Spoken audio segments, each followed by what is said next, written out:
Angela Burke is an award-winning high-tech marketing leader, author, and the voice behind Real Girl's Guide to Midlife, a community reshaping how women step into midlife with radical self-possession. After 3 decades of scaling companies from scrappy pre-IPO startups to global Fortune 500 giants, she left the C-suite to focus on consulting, writing, and telling the truth about what it really means to live on your own terms. Her Substack and this book blend personal stories with hard-won insight and expert guidance, delivering real talk, sharp observations, and a voice women can relate to immediately. Angela divides her time between the San Francisco Bay Area and Australia and is a mom to 3 boys and a stepmom to 4 more kids. Welcome to the Unapologetic Midlife Podcast. I'm your host, Mindy Labazetta. And today I'm talking with someone who basically took the rule book, laughed, and she set it on fire. Welcome to the Unapologetic Midlife Podcast, Angela Burke, author of Real Girl's Guide to Midlife. We are excited to talk to you and get into it today. Well, I'm excited to be here. And honestly, your podcast just says it all. Thank you. Yeah, I just wanted says it all. something that encompassed a little bit about what this phase of life is about. I'm approaching 48 soon, and holy shit, it's been a whirlwind. So your book, I finished reading it. I have it here for everybody to see. I'll certainly be putting a link in the description about it. And let's dive in. Let's what do was it. your inspiration for this book besides life? Well, besides life. So the funny story about this book was I actually had this idea when I was 35. Okay. So the book was going to be called The Real Girl's Guide to Over 35. And what was happening to me then was I was a new mom. I had 2 small boys at this time. I was in a marriage that I was pretty sure, I just was sort of having questions about the relationship and the marriage. I was at a career crossroads. Little things about my appearance started to change, nothing drastic or traumatic. But I noticed things were changing. And unbeknownst to me at that time, my hormones were also starting to shift. But back then, 20 years ago, I got to tell you, there was no language about perimenopause. My mom and I are very close. We're 19 years apart. She didn't really talk about stuff. I remember her and my grandma talking about the change, like I'm using air quotes, the change. And I was looking around and I was like, why does everybody seem to have their shit together? So it's got to be just me. I'm the crazy one. It's all in my head. But as I was having all these questions, I started to write them down. Scratch paper, back then, handwritten shit, Post-it notes. And I had, it was a lot of different topics. And I sort of knew like, hey, I was dealing with stuff. Other women surely must be dealing with stuff. And then I wanted to pull in experts. And so that's kind of the idea for the book. And it lived in a red folder, like a literal red, one of those like old timey folders. And then it got buried. And so fast forward to December of 24, a lot of life had happened to me throughout my 30s and 40s and even into my 50s. And I had the gift of retiring at the end of 24 and I was cleaning off a pile on my desk and I found the folder and I opened it and I was like, well, look at that. Turns out a lot of the same shit is still, I'm still confused about. A lot of new stuff. Yep. A lot of things that maybe I thought I had answers to and it turned out I didn't. And then I was like, I can write the book. Like I could write the book. And so that's what I did. So that was a very long origin story, but she was birthed. She sort of got shelved. She lived some life. She reemerged and here we are. Yeah. And you know what I got to say, this book, I remember 10 pages in and I'm like, damn, like she gets it. 10 pages. She gets it. Yeah, she gets it and she gets really real and she gets really honest. And that's the thing, right? Like if I think about, I didn't know I was a writer. I didn't know that I actually was funny. Because I was just so deep in thank you. I just was deep in all of this stuff. And I just, I sort of spent so much of my time and so many of my decades just kind of editing myself. Like, ooh, can't say this. Ooh, can't say that. Whether it was work settings or in relationships or friendships or wherever, I'm got to keep the peace, got to do this and apologizing for my existence. And, I need permission to do this can't say no, can't do this. And it was like, when I started writing, what I realized is it just all flowed. Yeah. And I was like, kind of fell out. It Like, just there it is. it just fell out, and I had a lot of rules about writing, Mhm. 45 minutes at a time, and then I started with only 45 minutes a day, and then I was like, "Oh, when stuff was coming out, only 45 minutes at a time," because what I found I would do is I would go back and I'd reread shit, and I'd go, "Ooh, that kinda stings," and I was like, "Nope, Nope, not leave it. going to do it." Yep. So it truly is, particularly, my story and the story that so many other women shared. It is truly raw. It is truly real, and it's unedited. And that's what I like, right? We live in a world where we have a filter for everything. We have a filter for our skin, our hair. Oops, gotta hide my grays, gotta hide that pimple, right? Like in Yeah. perimenopause, I'm here to tell you no amount of makeup, no amount of Botox, no amount of filler is hiding some of the really rough days. Like, I think I'm on a No. few hours of sleep today because I had a night I didn't sleep last night. I'm like, okay, let me fix the bags, let me get the Yeah. lighting right. But you know Yeah. what?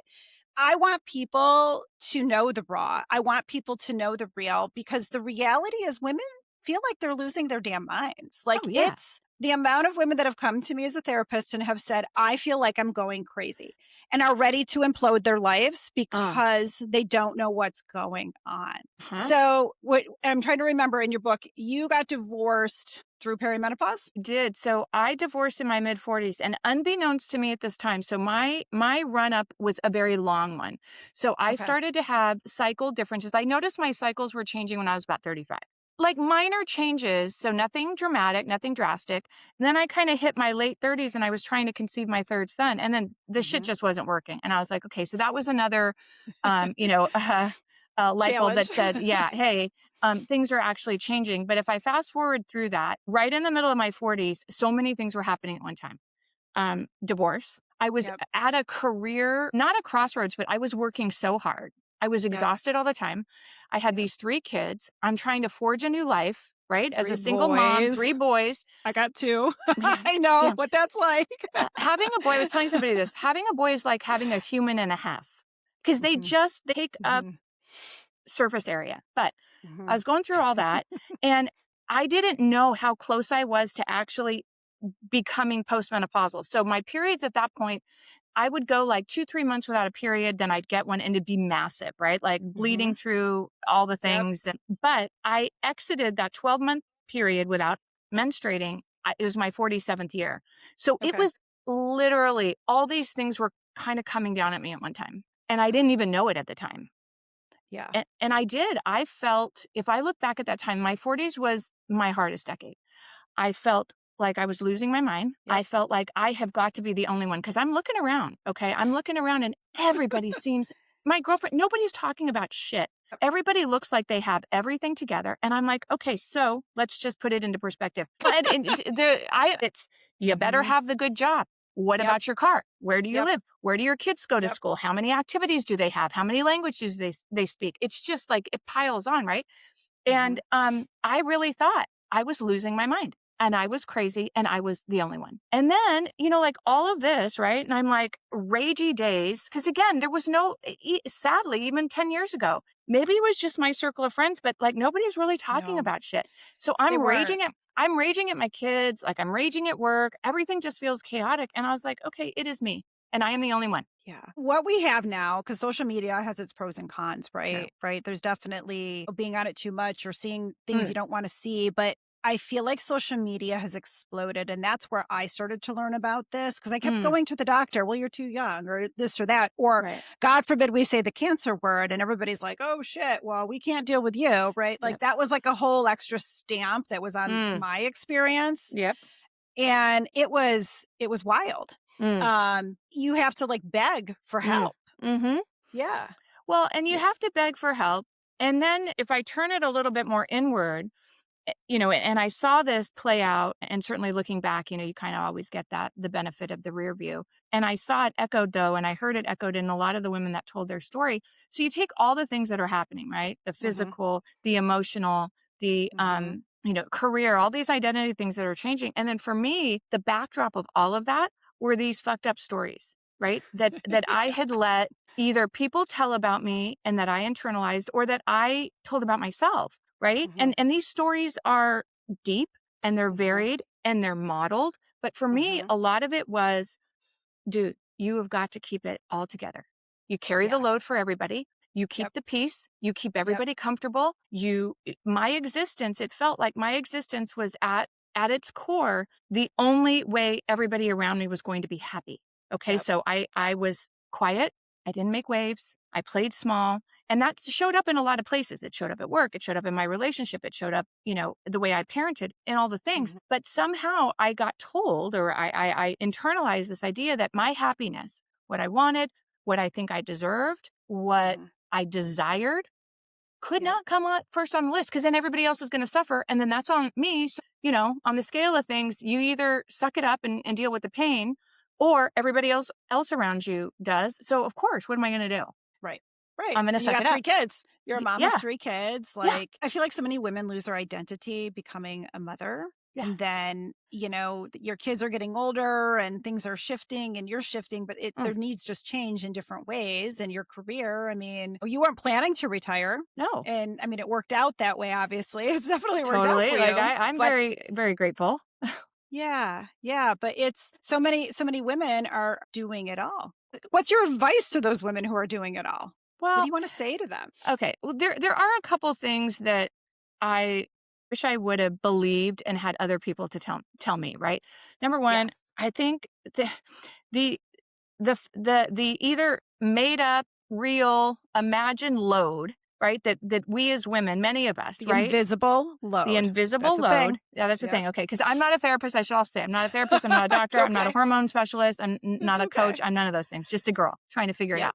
Yep. The load is real, right? And Yeah. so sometimes I think for me and a lot of the women that I talk to, somehow our competence and our capability was that became our currency, right? Mhm. That became the thing that gave us worth, that gave us purpose, that we saw ourselves through. So then the Mhm. more that we felt we had to carry, the more that we felt we could carry, it just kept piling on.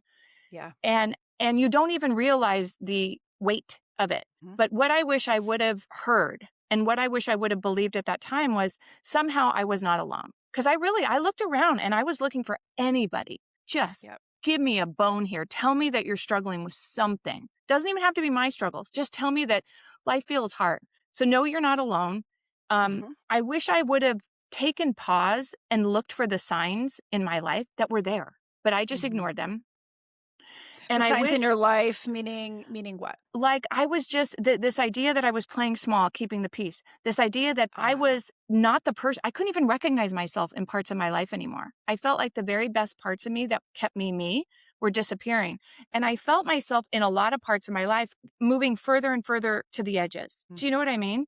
Oh, yeah. And Yeah. I wish I would have just quieted and watched, and then somehow acknowledged and accepted that these struggles and the way I was feeling were not in my head, and Yeah. that I was allowed to feel them. I was Mhm. allowed to want different things, and it was up to me to make the change. And I somehow Mhm. in all of that, I, like many women, and also a lot of the experts that I talked to in the book, it was kind of reaffirmed that, Mhm. you know, it, a lot of it is the way that we are conditioned. We do it to ourselves. Absolutely. We do it. Societal, familiar, like, Absolutely, in families. absolutely. But I wish I would have listened to some of those things. I wish I would have believed them. And I wish I would have, I think at the root of it is I was never alone in it. And there were days where it felt like I was.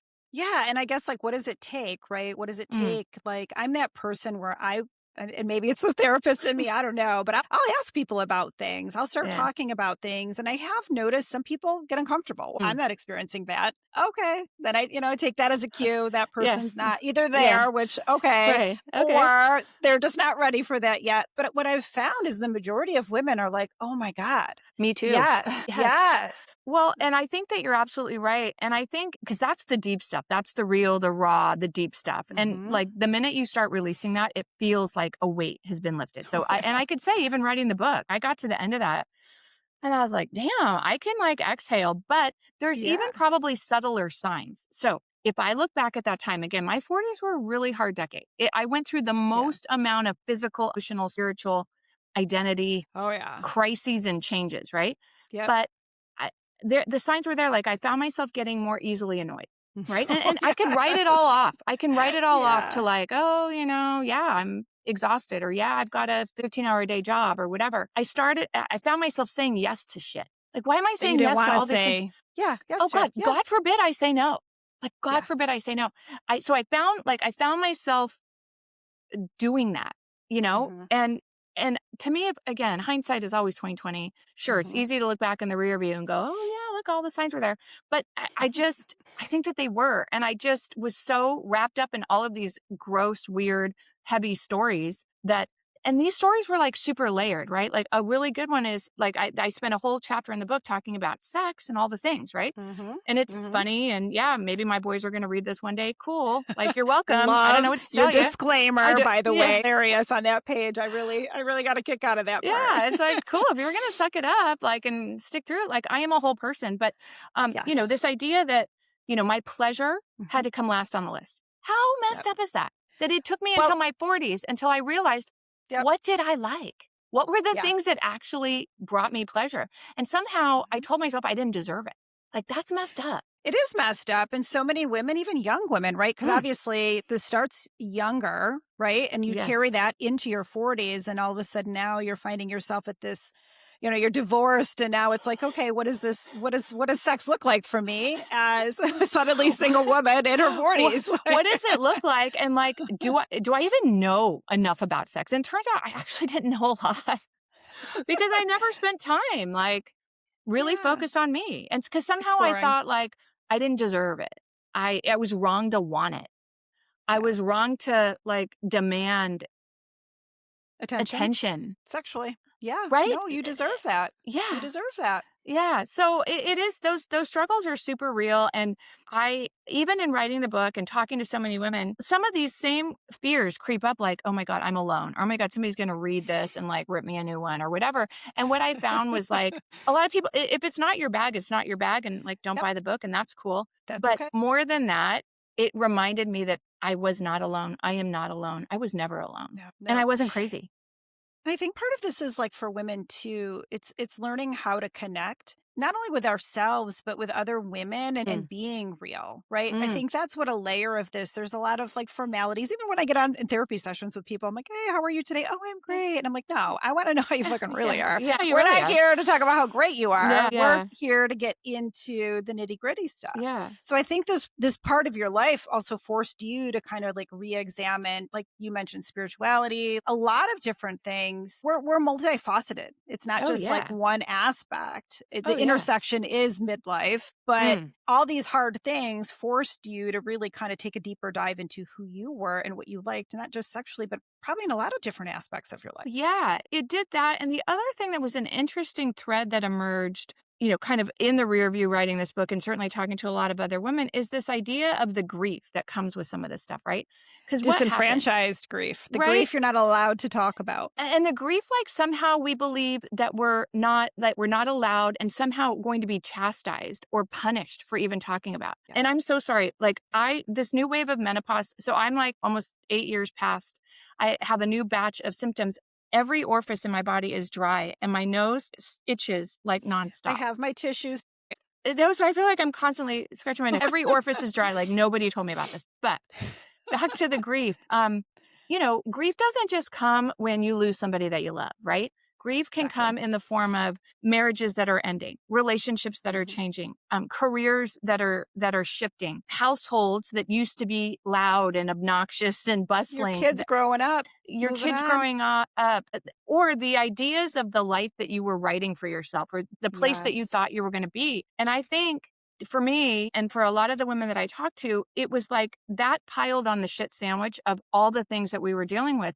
Cause then it's like, we're somehow not allowed to feel sad. We're somehow not allowed to Mm. be scared and confused. And Yep. so what I found was like, kind of, how do you lose that? Right. Well, for Mhm. me, a lot of it was like acknowledging it and Mhm. feeling it and accepting what I was feeling, Sitting with it.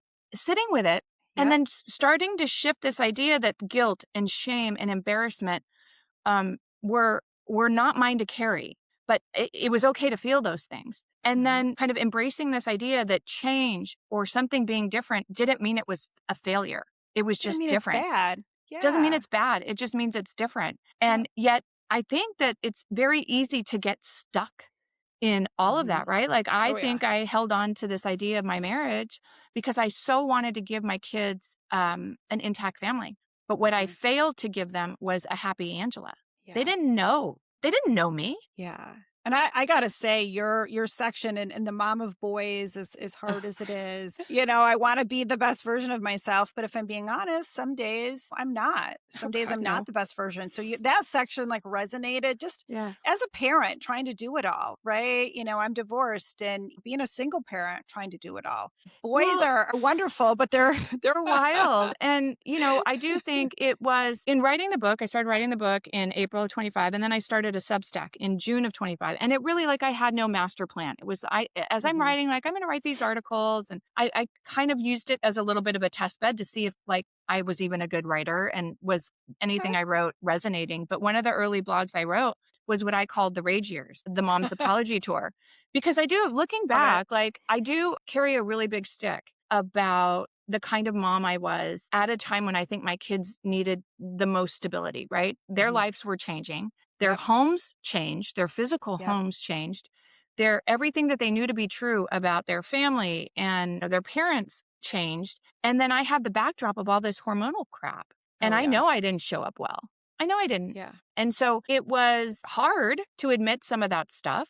Mhm. And I think it was also important because my kids, my boys, need to see me as a whole person. I am not Yep. this perfect Yep. human. I am Yeah. not, world's best mom. I am not any one thing, and I'm never good at anything all the time. And I had to come to grips with that. And Mhm. once I did, it was like liberating. And now I think my Yeah. boys see me for all the facets that I am. And it gives them permission to go, shit, it's okay to mess up. It's okay Yep. to show up angry or show up grumpy or show up exhausted or show up whatever. Just be human. And then, like, okay, Yep. what are we going to do about it? That's the We're gonna bigger, don't figure it sit in out. it. We're going to figure it We're gonna out. figure it out. You had a section I have, like, all my tabs in here, Oh but my I God, I don't know. love it. I'm like, "Okay, I wanted to bring this back up," but Yeah. there was, like, a comment in here not a comment, it was a letter you had written to No. one of your boys, and it just hit home. "To my boys, everything good in me lives in you." And just like, oh, like, I felt it, right? Like, you're doing your best, but I'm also fucking it all up along the way. Like, I always say that. I'm doing my best, but somehow I'm fucking them up, right? I Yeah. know that, and I'm not trying to, but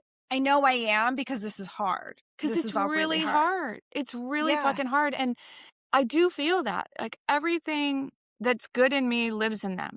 And they need to see that I'm not perfect, and they need to know that I'm going to mess up. And the biggest transition that I think I've gone through so far as a parent is trying to parent these adult boys. It's fucking difficult as shit. One word text response, no text response at all. I Or mean, mine y- at their age or don't even respond. I'm like, "Did you get my no. message?" Or worse, the eye rolls and, like, okay, I'm overstepping my bounds, but then at 1 AM, I'm getting 17 calls because somebody, like, freaking wrecked the car. And I'm like, Yeah. you guys, and I had a There's no situation, medium. there's no There's no medium. medium. And there are 3 different dudes. My boys are 3 Yes. different dudes. And so I can Yes. come at my older son in a way that's he and I are wired a lot alike. Yep. And so I come at him with lists. I come at him with reminder, and he's like, bring it. I love it all. I do that to my middle son, and how he internalizes that is, you don't trust me. Oh, And yeah. that, like, fucking crushes me. And I write Yeah. about this in the book Yep. and in the blog, where I went through this period where, and it was not anything even dramatic between me and my middle son. But It it was a stuck with you. conversation that I thought was innocuous, but the message that he received in the words that and I never said the words I was disappointed in him. I never Yeah. said the words I didn't trust him. That's what he internalized. And for a week, Yeah. we didn't talk. For a week. Oh. And I was with my big boy and my little boy and my man. We Mhm. were away for a week. My middle son ended up not coming. And I was a fucking wreck for 5 days. I was checking my phone every 5 Yep. seconds. I'm crying, and these 3 boys around me are like, "What do we do with this?" And I'm like, "Look, you We have guys, no idea what to do. Yeah. I don't know what to do. I don't need you to do anything." And my older son's like, "I'm gonna call my brother." And I'm like, "You can't.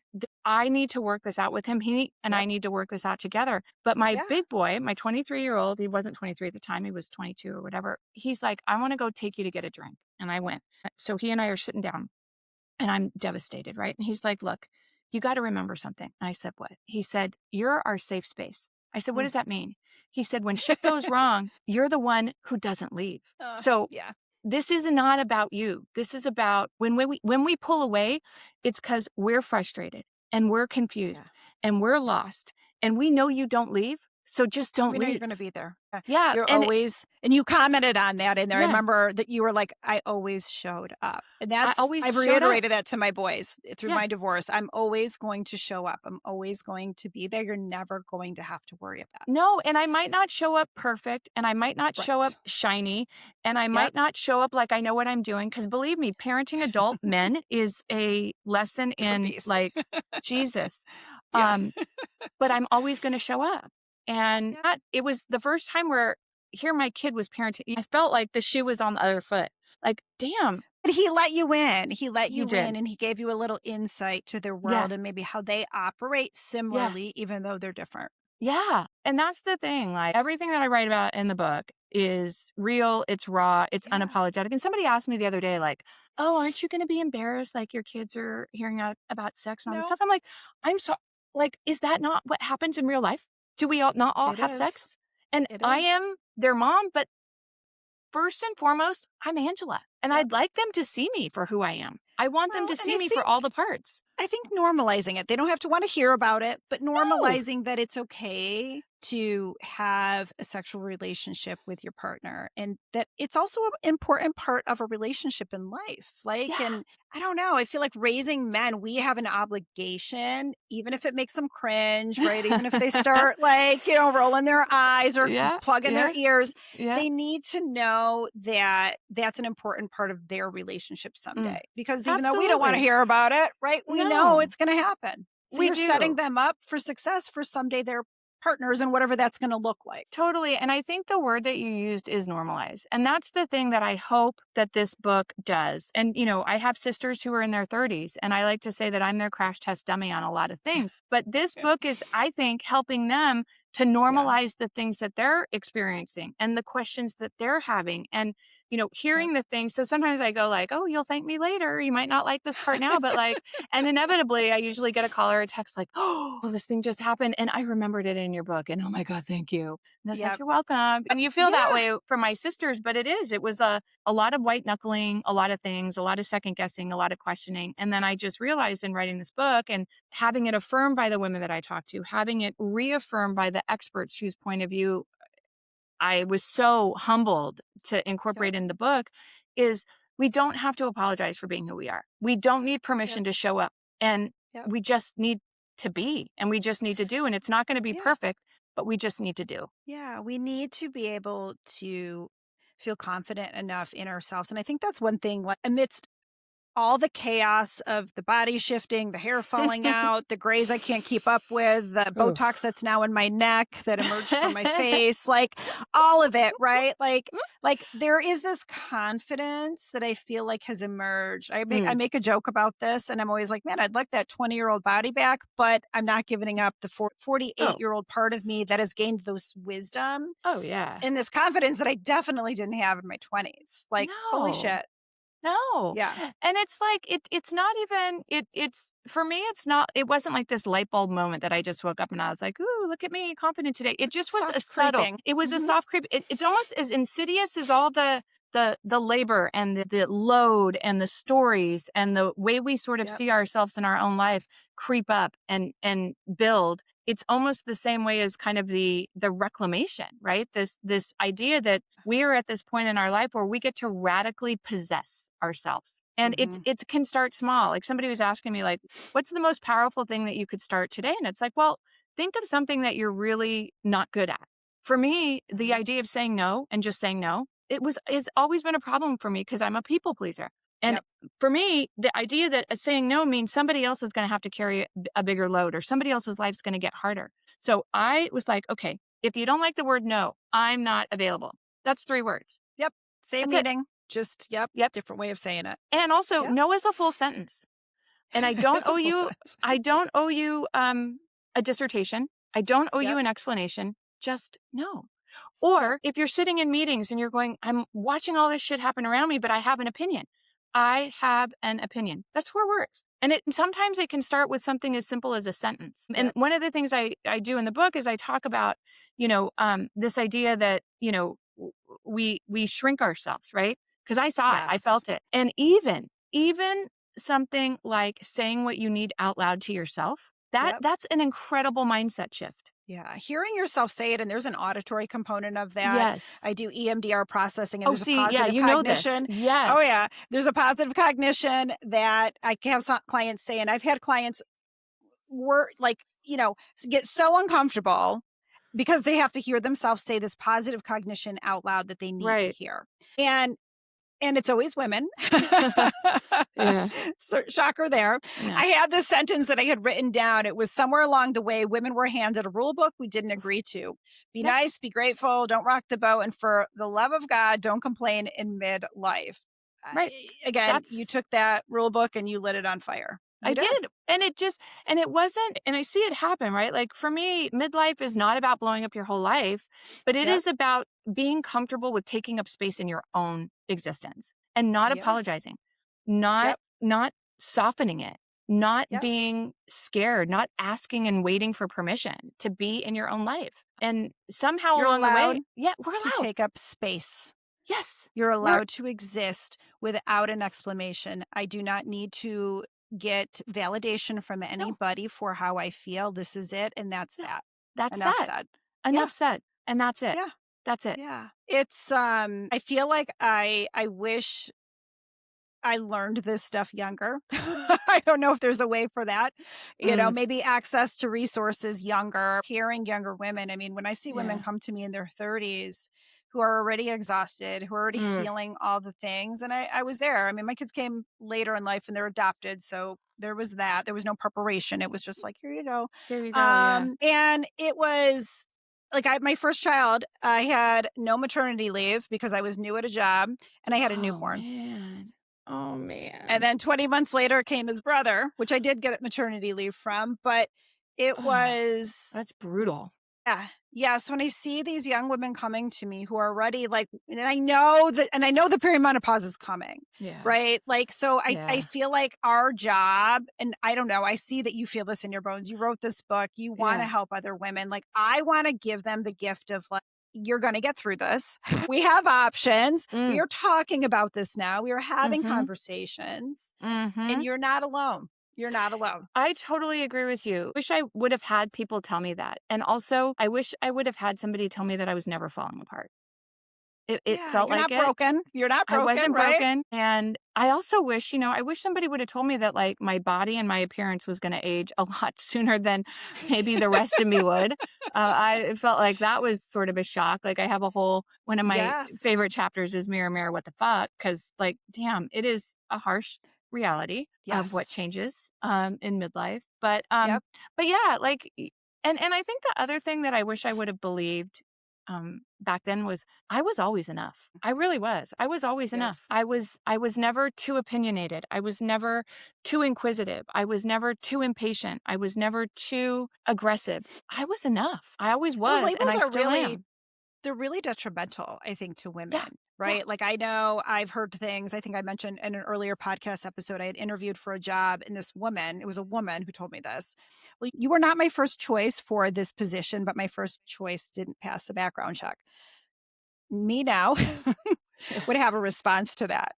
Me Mm. back then was people pleasing because I wanted Yeah. the job and I didn't know Yeah. better. But Yeah. me now, she would Oh, tell her to I fuck yeah. off. Oh, yeah, and no thanks. You can keep your job, or I can tell you where to put your job.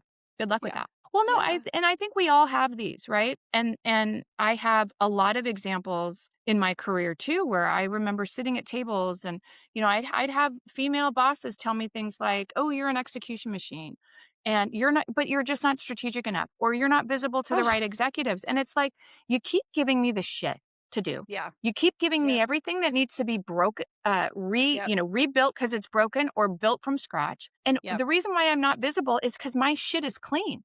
My shit's not Hmm. broken. So it doesn't Yeah. need to be visible. And it Yep. turned out it wasn't until I retired and I started consulting and advising. Turns out I know a lot of stuff. You And do turns know a out lot there's of a lot stuff. of people who want to know what I know.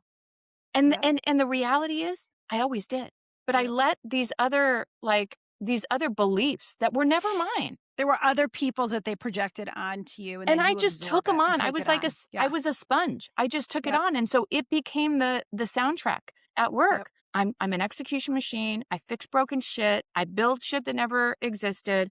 I'm not strategic, so I might as well just lean into doing it all. And I'm never going to get the promotion because I'm not visible enough to the right executives. fuck that. Like Yeah. so Yep. looking back, like, yeah, there's a lot of things I wish I would have said enough and no, and that's Yep. not true. And I demand more. And I can't go back. Can't Yep. go back. I can Yep. change how I relate to my world now. And Yep. more importantly, how I show up for myself now. And I'll never go back to Yes. that person. Yep. Same. And I feel like I love that you retired and then you built an empire. Like you built something, which to me is like the best.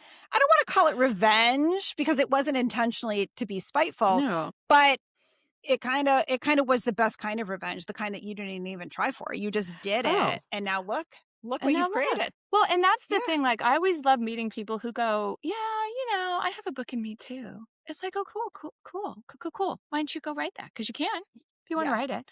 Yeah. Or, my favorite is, and it's like you could take all these things, right? I always Mhm. love the one I wrote about it in the book, running into people like, oh my God, you look so tired. Well, no shit. You want to know why I'm tired? Let me just give you the list of why I'm tired. Thank you.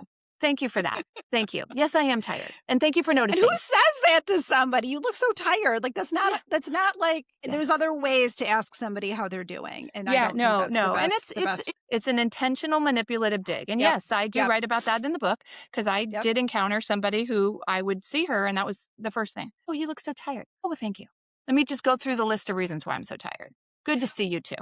What I've come to learn about those people is when they're so busy pointing out other people's flaws or things that they notice about other people, it's Mhm. really a projection of Oh, themselves. yeah. So in my brain, I'm usually going through that and The little okay, inventory, like, yep, not even gonna give you anything because you you're want just not something from even that. yeah, Yeah. I'm not Yeah. gonna give it to Don't give you. them. Nope. No, no, Mm-mm. let them. I want to circle back Yeah, about the changing body, the growing jowls, the stomach that never existed that suddenly will not disappear no matter what you do. Let's talk about this change because yeah, I know as a woman who didn't, I'm going to say this, I didn't have to work out. I was always a right, thinner woman.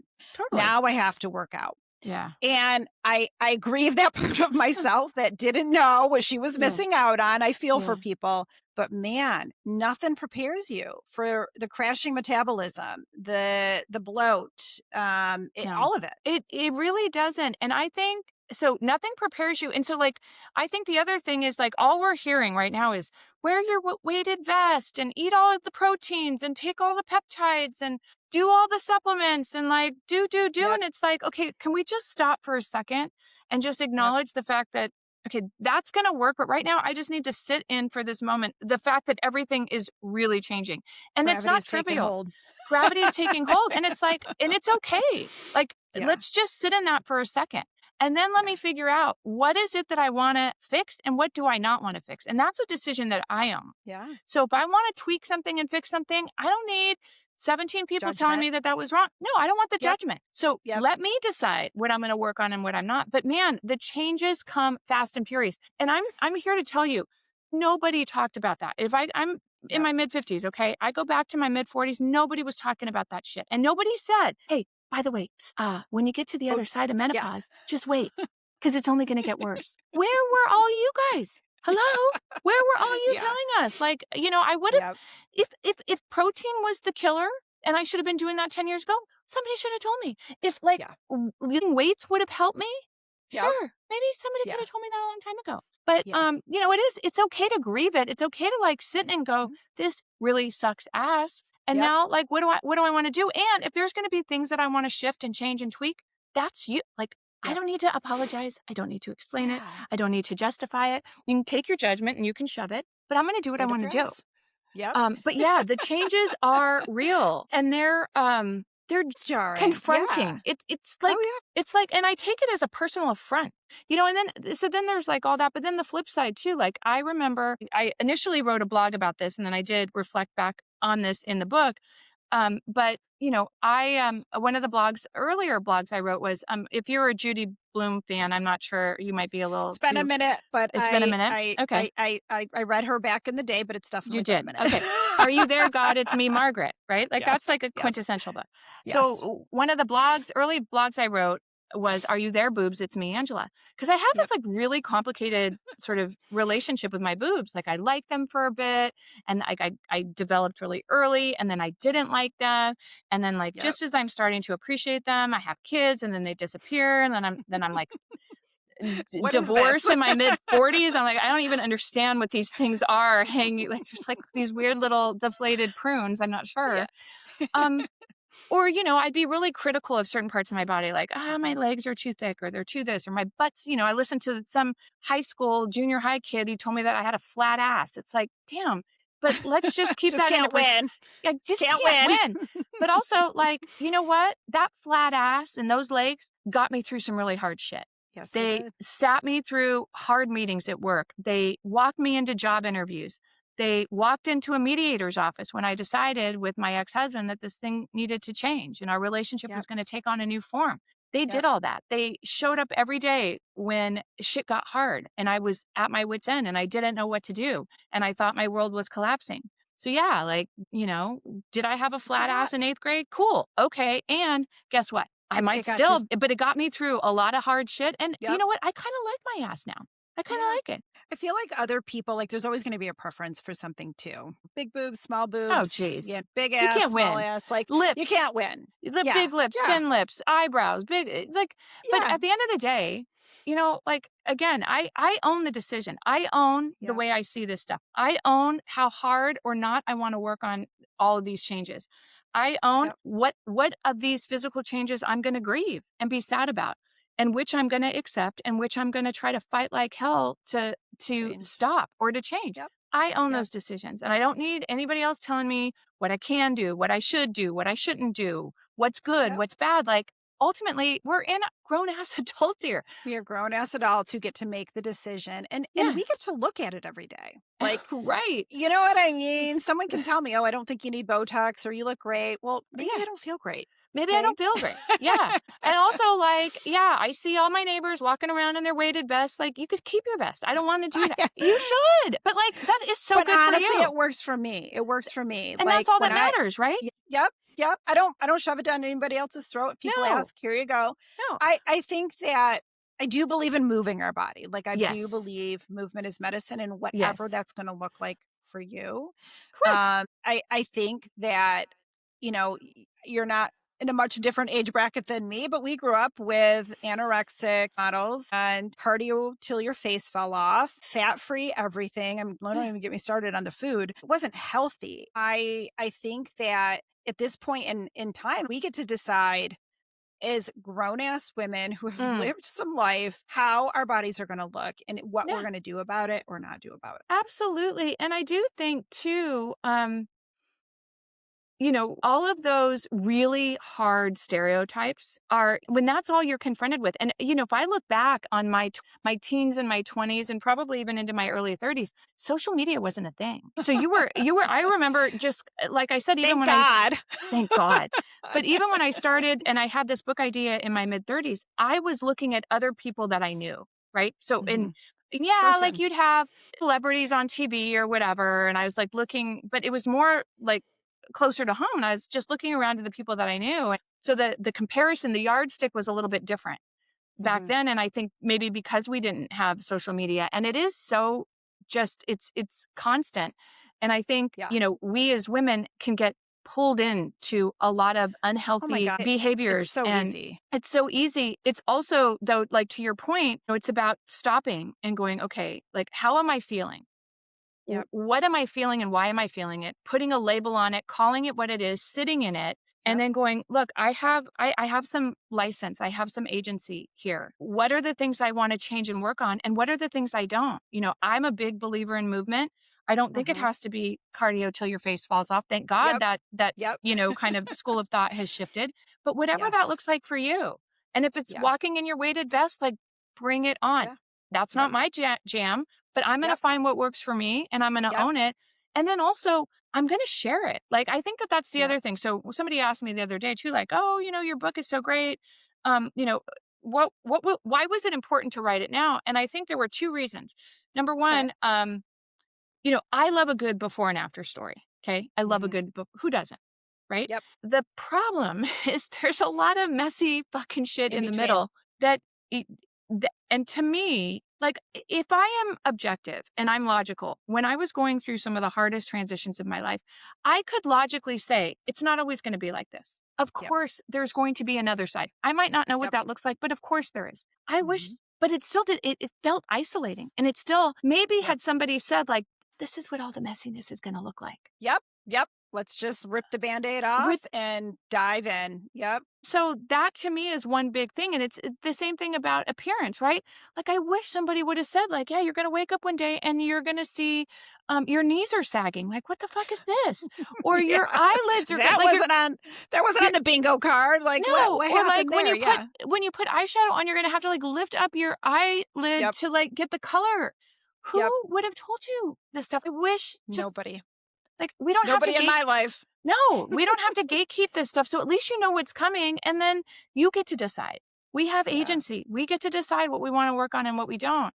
So that was one Yeah. reason. And I think one of the other reasons was, again, like this culture of social media and all this stuff. And it's like, look, I love that so much is being talked about on all Mhm. subjects. I love hearing from Halle Berry. I love hearing from Naomi Watts. But guess what? But I'm not those ladies.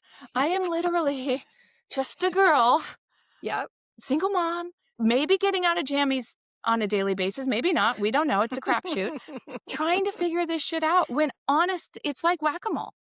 It's like everything. And just when I think, okay, wave two menopause is done, finally get to turn in my card, everything is good. And now, like, bam, a new set of symptoms. No libido. Yep. My hair's falling out. Like, my Yep. bladder is out of control. Like, it just, Oh my the hits God. keep coming. Yeah. And it's like, I wish I were one of those ladies because maybe like somebody would have helped me a long time ago, but I'm not. I'm just a Yeah. real girl trying to figure this shit out the best I And can. having access to it, I think too, like you're mentioning, like the celebrities, like they have like ridiculous bank accounts with the best of the best, with a team following them around and always looking perfect.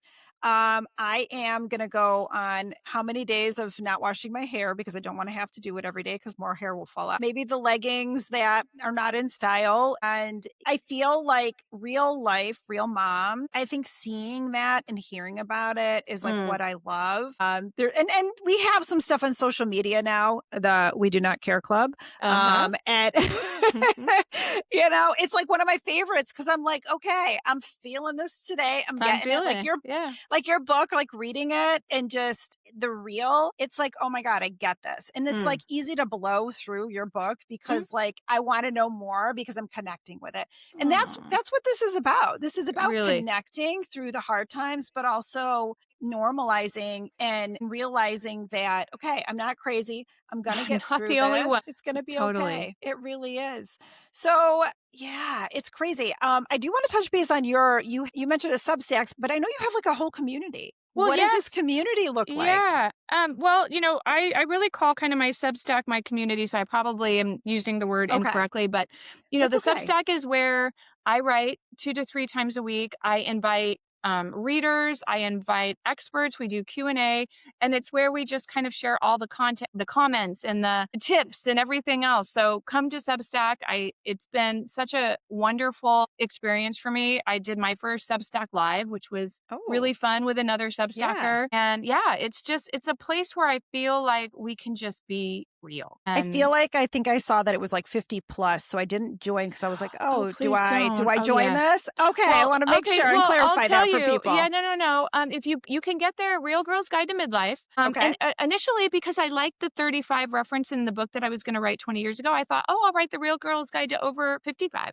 But the reality Okay. is, so much of what is happening right now is midlife. So I Yeah. sort of scrapped the 55, Okay. and come on over to Substack. All right, If I you're in will. your 30s, 40s, Definitely. 50s, and beyond. Yep. One of my oldest subscribers is this amazing woman who I interviewed for the book. She's 82. She's an author. She Oh, wrote her first book in her late 70s, after grieving wow. the loss of her second husband, went on to Mm, find love again and talks mm. about what that's like in your early 80s. And she is just my hero. I just want to be like Oh, gives Diane me when I get, goosebumps. yeah, she's I incredible. freaking love it. When I work with folks, and I'm gonna circle back to that, I've worked with so many folks as a therapist going through divorce, and I'm like, Mm.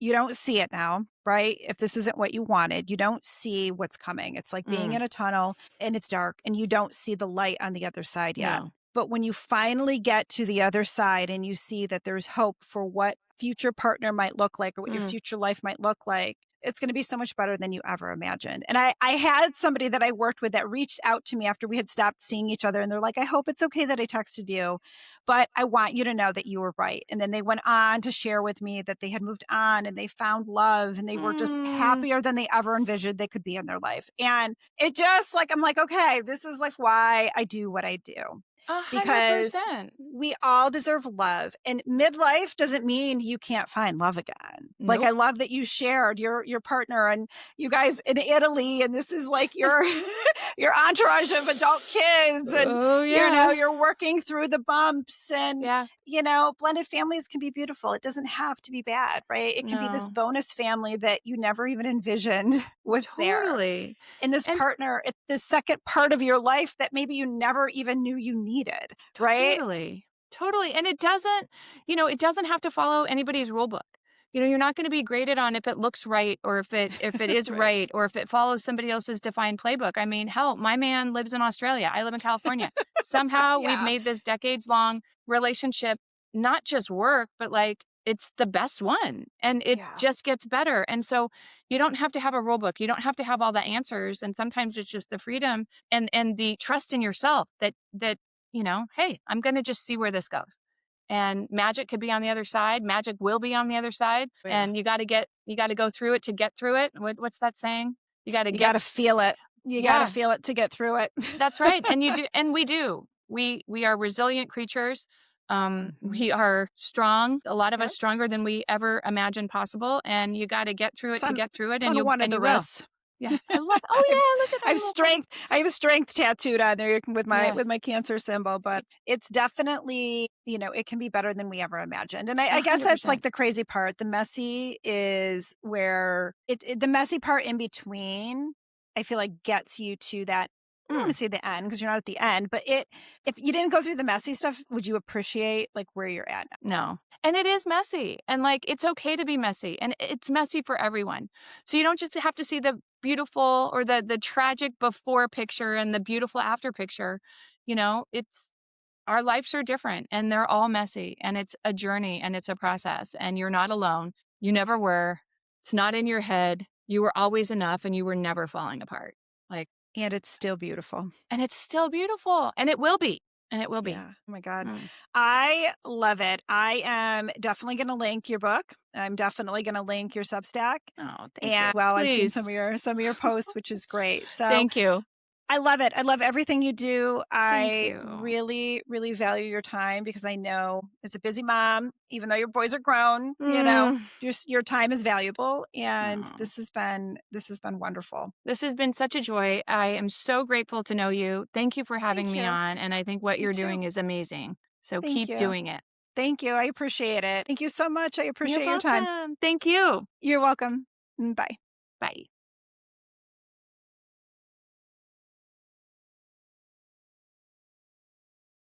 If this conversation stirred something in you, that's not a problem. It's information. And midlife isn't about becoming someone new. It's about finally telling the truth about who you already are. Thank you for listening to the Unapologetic Midlife podcast. If this episode felt like it put words to something that you've been carrying, share it with a woman who's ready to stop being good and start being real. The disclaimer: this episode is for educational and informational purposes only and is not a substitute for medical, mental health, or professional advice. Please consult with a qualified health provider regarding your individual situation. As always, hit that follow. Don't be afraid to share us with a friend or a coworker. And as always, leave us a review if you loved this episode. Thank you.